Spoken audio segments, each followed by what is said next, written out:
Report this right now. This is my first time getting accustomed to Zoom. Uh, I'm kind of prehistoric with this stuff, so but I do appreciate you taking the time within your busy schedule to do this interview with me. Uh, Before the interview, I'd like you to know that I do appreciate you participating in this, and I did send you a copy of the consent form, so I hope you got that. Yes. Okay. Uh, Before we begin the interview, I want to confirm that I do have your permission to record this interview. Yes. So we're good with that, okay? Great. I also want to ask if I have your permission to include any anonymous transcript of this interview in a class database of interviews, so my classmates and professor can also use it for their own research. Yes. Thank you, doctor. Okay, now tell me about your job. What's your current title and how did you get into the profession? Okay, well, I am a professor of education and I have been employed on our campus now for 20 years. I initially started as an adjunct professor, and that was in 2000 while I was working on my doctorate at UC Davis. And it just so happened that during that time, a professor at Sac State who was working in a collaborative program with UC Davis, I became acquainted with the Department of Bilingual and Multicultural Education at Sac State through her. Yeah. And she invited me to come to her department and meet with her department chair to learn more about their department, and with the intention of having me initially work as a part-time person. Long story short, eventually I, a year and a half later, applied for a tenure track position. So this fall marked my 20th year teaching on our campus. Awesome. Now, for those who are maybe taking a look at this interview and might not understand the phrase adjunct professor, can you explain that, please? So an adjunct is an individual who is working as a part-timer. Okay. Oftentimes they may be teaching one class or as many as 3 classes. And there are different ranks within the adjunct pool of people who are not on the tenure track. Tenure track are basically faculty people who are newly employed and are trying to gain tenure. Mm-hmm. The tenure process takes so many years on our campus. And so you're basically reviewed every year to determine whether or not you're meeting different criterion for being a professor on campus. So that means 55% of our responsibilities is teaching, at least within my college. 55% is teaching. Mm-hmm. 15% is service to the institution. So, for example, meetings, programs, accreditation reports, writing these things, you're serving the institution, working on equity, whatever the issues may be that you're a part of different committees. Another 15% is service to your college, and I'm in the College of Education. So that means sitting on meetings, reviewing faculty who are lower ranked to, basically moving the agenda of the institution within the college. Mm. Another 15% of our responsibilities is creative and scholarly. So you must be scholarly active, writing, publishing, disseminating information, and staying current in your field. I think I missed something. Community service. We also must serve the community. So as a person is on the tenure track, they are documenting and fulfilling those various categories to ensure that they are meeting the expectations of the profession. That takes about 5 to 6 years. every year of being reviewed at various levels within one's department, within the college, and then at the level of the provost to determine whether or not you're invited back for another year to teach. So in essence, that takes place for about 6 years, 5-6 years before you're eligible to apply for tenure and promotion, theoretically. And so that's a whole nother process of submitting a portfolio of your proof for review and whether or not you are able to move to the next rank. So a person goes from an assistant professor to an associate professor, and you're reviewed again for years to move to the next level, and then a full professor. So I am a full professor. Okay. Thank you for that clarification, Doctor. Now, if you don't mind, tell me about what a typical day looked like for you before COVID-19, and do you miss it? Oh boy. A typical day before COVID. Our work, okay, well, my work is vast and varied. So on a typical day, I do not, in pre-COVID context, I do not teach on campus every day. Usually I will teach either 2 to 3 times a week on campus. And my teaching load, well, first of all, I'm in the Department of Graduate and Professional Studies in Education. And I am in a department structure whereby a lot of the courses I normally teach would be in the evening. So my day, during the day, I might be working on writing. I might be basically in meetings, maybe doing community-based work. You know, there's a vast range of things that I could be grading or preparing a lecture for an upcoming class session. So the daytime in my work is varied. When I would go to class would be usually in the later afternoon, evening. And so usually somewhere in the mid-afternoon, I would hold office hours. And in my office time, maybe work on a project or, you know, basically wait for students to come in, which is not very often. You know, students. But you would be on campus.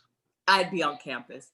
And, you know, basically before I would go to class. And so our schedules, I mean, I keep a very crazy calendar. I mean, even in this COVID context, I mean, I normally have an academic planner where I write out everything, you know, that's going on, even a pre-COVID context, because it's variable. Now, since COVID, when we first were notified that we had the option to teach remotely, it was not solidified yet that we were closing down. First, it was very surreal because I'm like, oh my goodness, is it that bad now that we are at a place where we are literally going remote? I mean, that was bewildering in and of itself.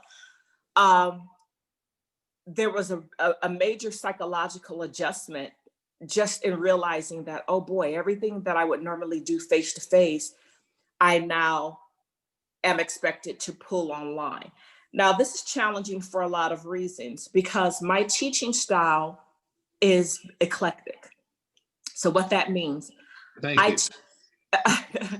teach courses that are not lecture-based, although I do lecture at times. Many of my courses are heavily discussion-based. I use simulations. I do interactive things. Many times within the structure of a face-to-face, I've pre-designed some type of activity or even experimental exercise where I'll take students out of the classroom and we're outside and I'm having them do something and then process, why do you think I had us do this? What are the messages embedded in what we just did? What did you just learn from this? Now, let me extrapolate from this activity and speak about why this is significant. my lecture may well then come on the back end of the activity that we did face to face and in the group. So you can't do that through Zoom, right? So when I say that my teaching style is eclectic, it utilizes lecture, certainly, but I am against this idea of pure lecture, because learning is not merely auditory and listening to someone speak to you for an hour. Or in some cases, I have 3-hour classes, well, 2-hour and 50-minute classes. I'm not lecturing students for 2 hours and 50 minutes. You know, we're engaged in a process. Learning is a process. It's cognitive, it's affective, it's also psychomotor, it's what you do. So in this COVID context, I've had to abandon many critical aspects of what I would consider good pedagogy, good practice. And so that part has been difficult to now find myself for certain types of learning activities, now having to say, how do I make this make sense in a lecture-based PowerPoint, whatever. Also, one of the things that I am not a big fan of in this context is the fact that there are many courses that rely heavily upon Zoom.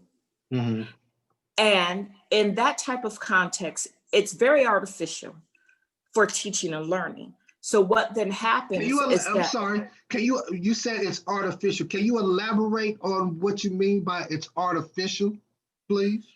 So then what happens, you know, there's all this netiquette, Zoom etiquette that we then have to employ in terms of dialogue.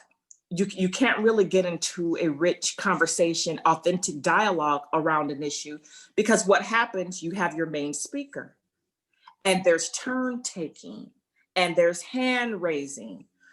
There's also the option where people can turn off their screen. You can't mandate people to put their screen on. So where people can basically not have on a screen and are theoretically in class to participate.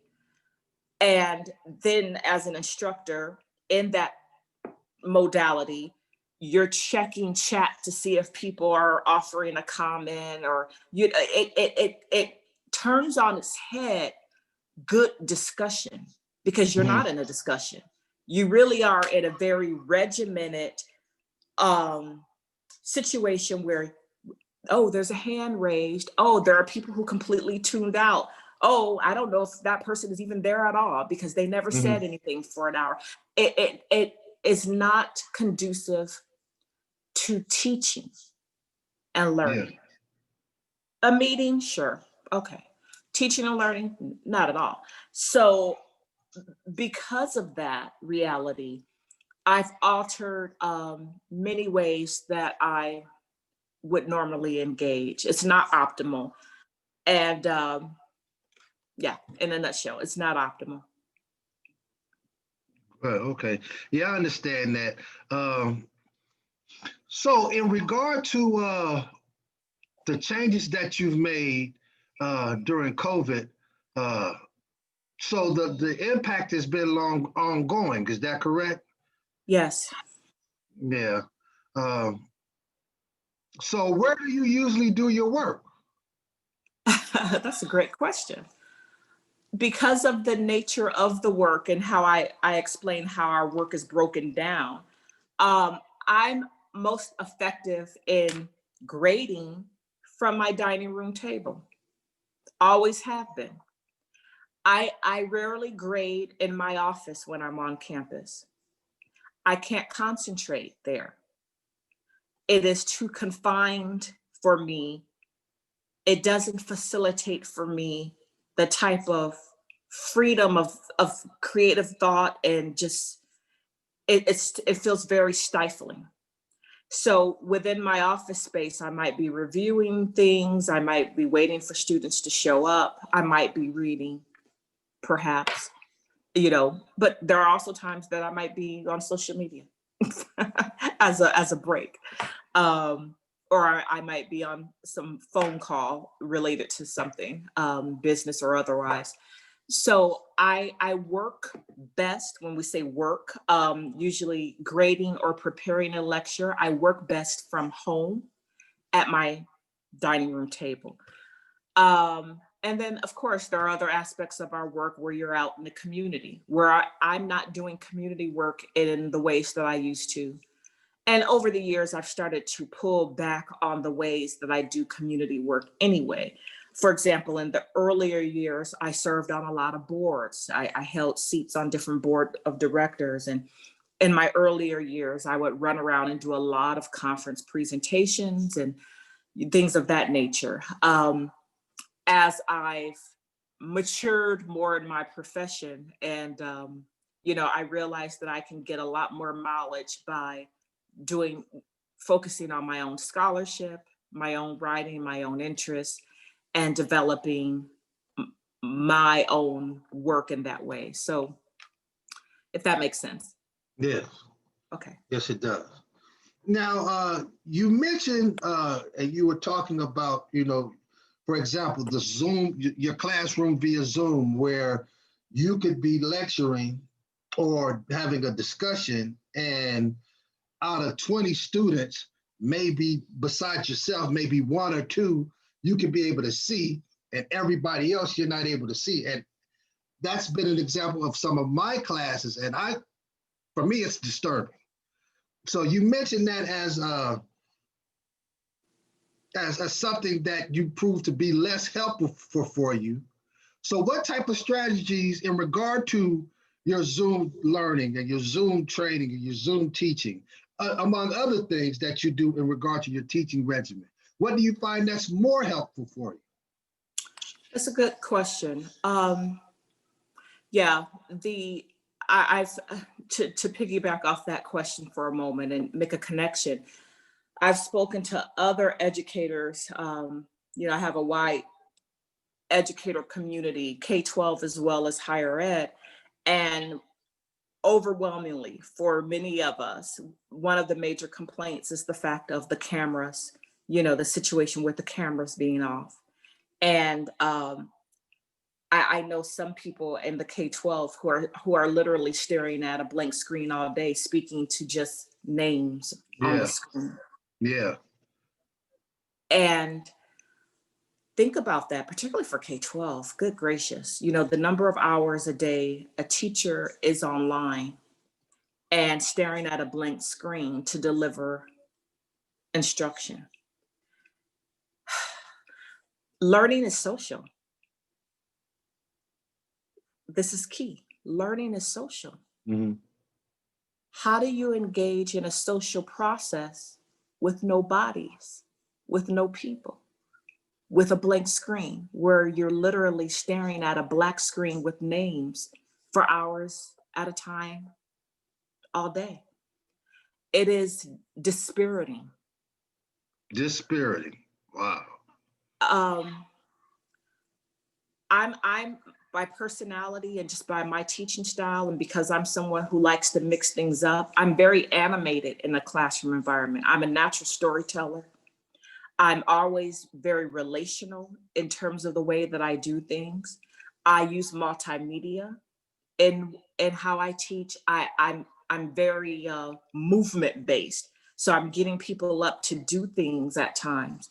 So that part of my pedagogy gets abandoned in this situation. It's absolutely abandoned. So to your question about how do I do this now, I only use Zoom for Q&A. I refuse to put myself and my students in a situation whereby they get to tune out on something that they're supposed to be active in. I'm not going to do it. That's part of my intentional resistance. I'm not going to do it. So how do I do this? What happens is, with some of the other forms of technology that we have available, I have pre-recorded different video content, mini lectures, mini instructions for various tasks that I upload into Canvas. So that I'm giving that so-called lecture piece. There's an app that is called VoiceThread, where I'm able to take a PowerPoint, although I don't rely upon PowerPoint in my regular teaching, but where I'm able to take a PowerPoint of key concepts, ideas, etc. I'm able to upload and I video over and voice over my PowerPoint. That way, they are given that content that some instructors might choose to do through Zoom each week.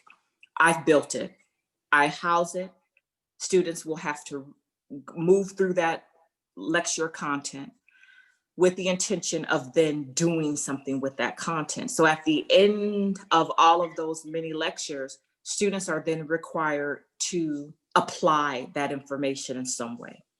And the application is what I focus on my end, because I've already built my lecture content through these other mediums and my video content through these other mediums that I house in Canvas, where they're able to review each week. This is our focus. And then they need to apply it in something that I'm asking them to do. The follow-up from that application is through the Q&A through Zoom. So if you have questions, if you need further clarification, if you need assistance, I'm available at a certain time in Zoom. I'm here for you, but I don't teach through Zoom. That's great. I have a couple of professors who has to have that same type of mindset. If they don't have something that's recorded, it's like on the module, it's like, hey, this is what we got you doing. We got you set up with meetings with other students through Zoom. Turn this in by this amount of date. Got any questions? Here's my office hours. Peace. Yeah, it's really tough. It's really challenging, and for a lot of reasons. So yeah. Well, you And did mention something. I'm sorry for interrupting you. that's fine. You did mention something about K through 12 and the challenge of doing Zoom meetings and Zoom lessons with students that you can't see. Because in the K through 12 classroom, it's important for you to make sure that, students are listening. Students can chat, you can see it through chat, but, students nowadays, the power of the cell phone, they can be chatting through cell phone and you don't know it because you don't see it, through the Zoom. So that's an interesting challenge. With that question, what advice would you give to students who hope to have a career like yours, such as myself, to help them prepare for something like COVID-19? Good.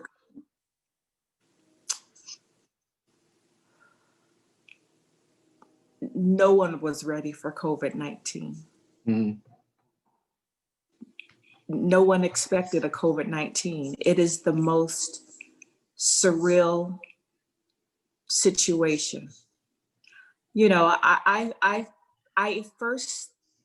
I started my first professional position in education in 1994. So this is my 26th year in the field. I was a high school teacher, a college counselor, a college recruiter, a program specialist. A multitasker.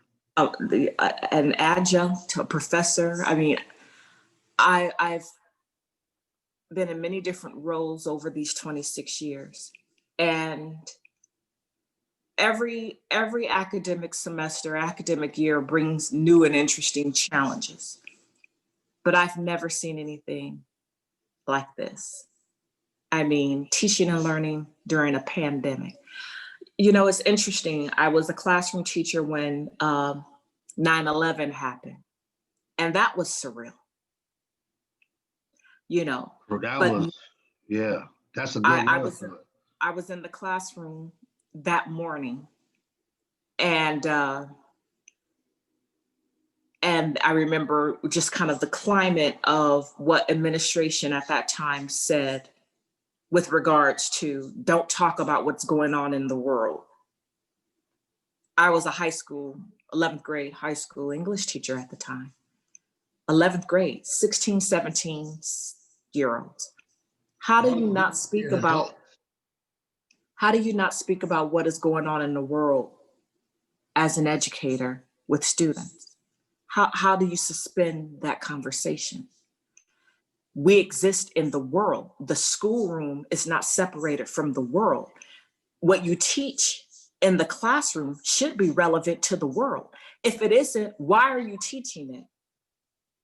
If you cannot make a connection to why it matters in the world, you need to reevaluate why you do what you do. Mm-hmm. If it's not relevant to the world, you should throw it out. So I say that to say, to go back to your current question,